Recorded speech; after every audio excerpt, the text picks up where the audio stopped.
If you like chaos gardening, you're going to love this.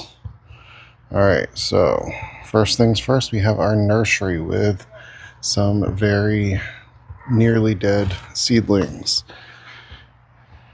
And we have a bunch of other plants, ones I got on clearance. And some of my other plants for this season. These have all been sprayed and should be dying out. They're not ones I want. I want this all to be clear so I can plant directly back up to it. It's going to take too much time to try to get these out. They have the orange ditch lilies in them that are nearly impossible to get out. So if I pan over, you see all the plants that I have set up for this season. And if I come across here, I'll see one of the areas that they'll be going in this season. We are around Mother's Day right now, so we should be safe to go through and plant. Tons of cars behind me. But this space is right around 40 by 10 or so. And if I come back over to what I call the nursery, all this will be planted as well. So I need to get all this out of here.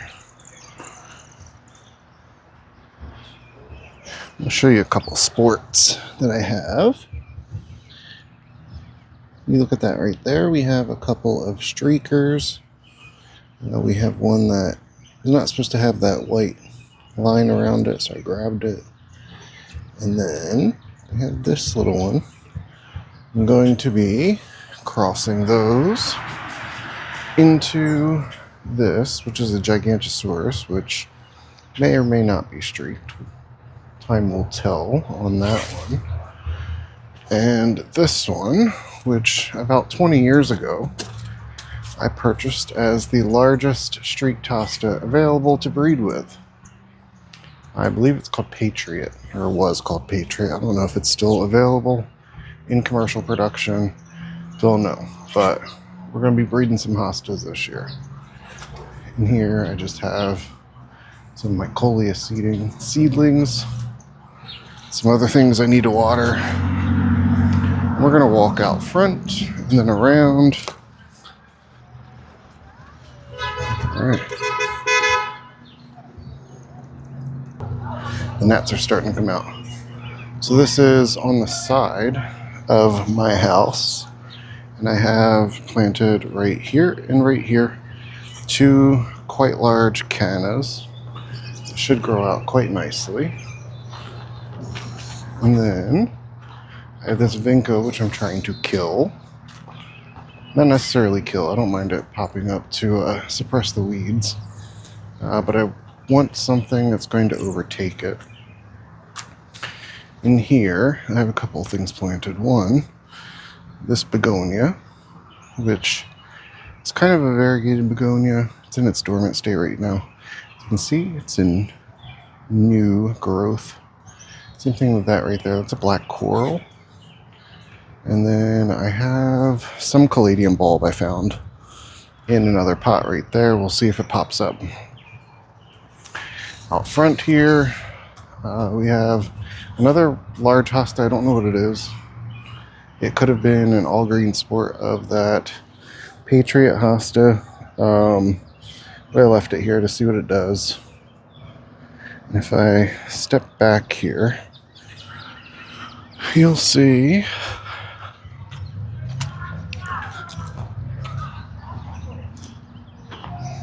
what is going to be the new bed. And planted here, here, here, in between that and over there is all that giant canna again.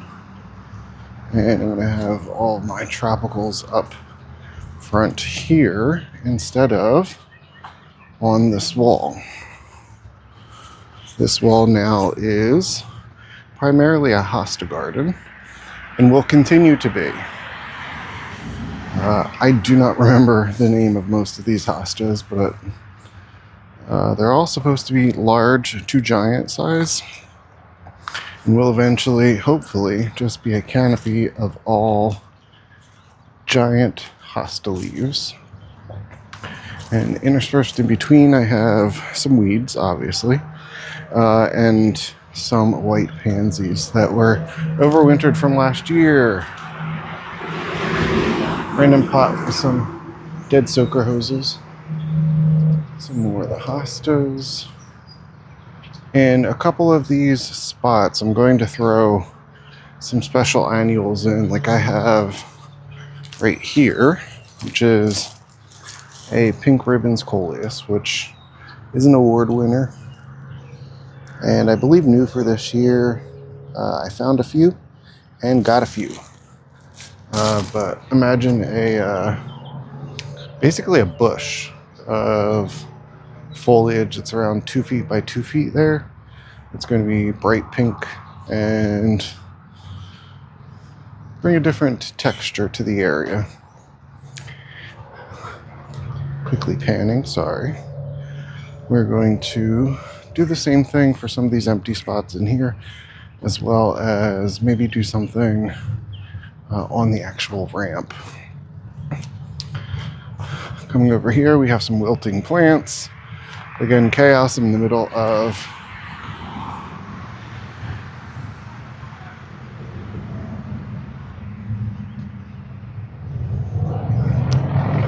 a nice little variegated pansy as all of the traffic sounds come through. We have all these pansies that came back from last year. I'm just going to show you the back of the wall and then we'll go out to the front. So this right here, let me show you the pansies actually and everything else that's up here. This right here is a cabbage that survived over the winter. That's not that big of a deal. This right here is a red velour tidal wave petunia that survived the winter here. If we come down here, I just cut the blooms off of this. Check this out, by the way. This is a cool little plant that is supposed to spread. We'll see if I can get it to go all the way across here.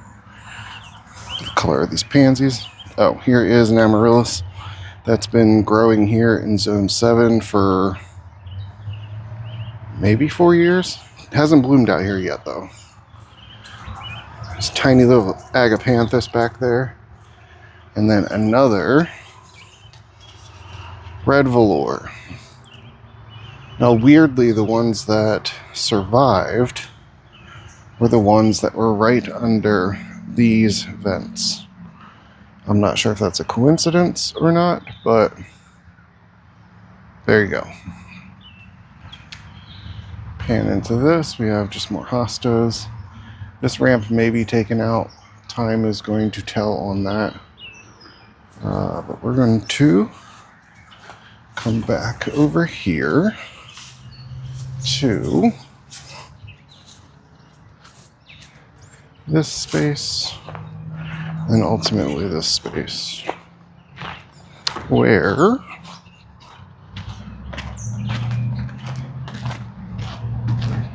as you can see, there's not much here. There's only pansies that came back from last year. I haven't planted this yet. Again, it's about Mother's Day, which is a little later than I normally plant, but is really when I should be planting. So maybe a blessing in disguise here.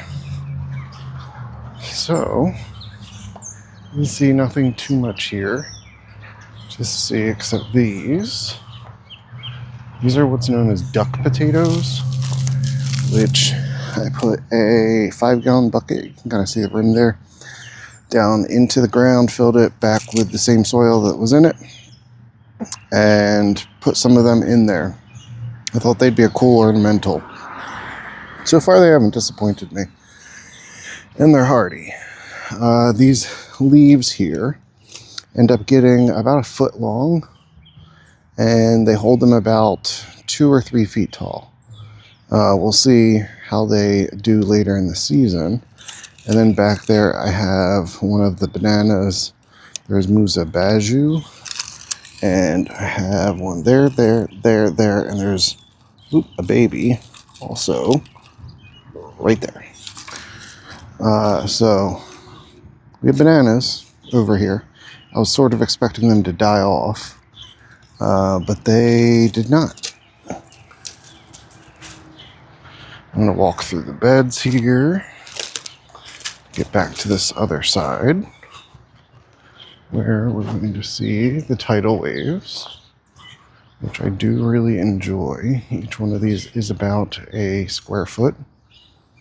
And if you compare them with these little dots of color over there, they are about also maybe a little less than a square foot. But these just have better color coverage, so next year we're going to be doing those as well. Trying to plant a little bit more of a perennial mix in here to get things a little less maintenance. And by maintenance, I mean planting. There's still going to be some maintenance. Pansies again from last year. And then these irises, which were my grandmother's irises, that have been on this property now for at least 30 years, probably closer to 60. I believe she got these well before I was born. So come over here, just added some water into here because this was not being irrigated. And as you can see, the hostas were hit by the frost and also were just generically unhappy. Those are likely going to be moved anyway. This is going to be a low water usage bed. And then over here, I just hit with the overhead sprinkler, and to figure out how much water was deposited over 45 minutes, I put this out. It's about 2 square feet. You take the rock out, and that's maybe 1/8 of an inch. So to do 1 inch per week, I'd need to do that 45 minutes, 8 times a week. So an hour a day to provide 1 inch of water. That's how I do my calculations. So everything that was back here last year was for the most part an annual, with the exception of my irises that are still popping up through here.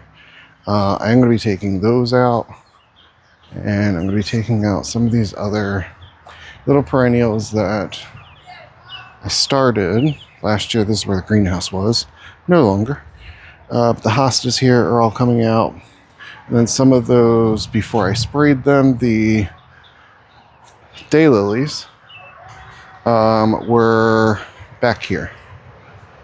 Transplanted back here, I'm sorry.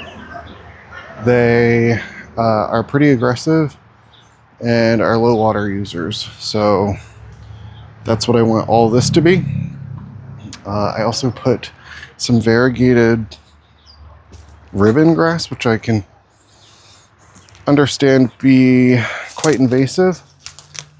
So we'll see how it lives up to its name, being back here, if it'll survive. I have more I can transplant to later. Some random junk I need to get rid of, and some old cactus pads. Oh, look at the little heart. Hi.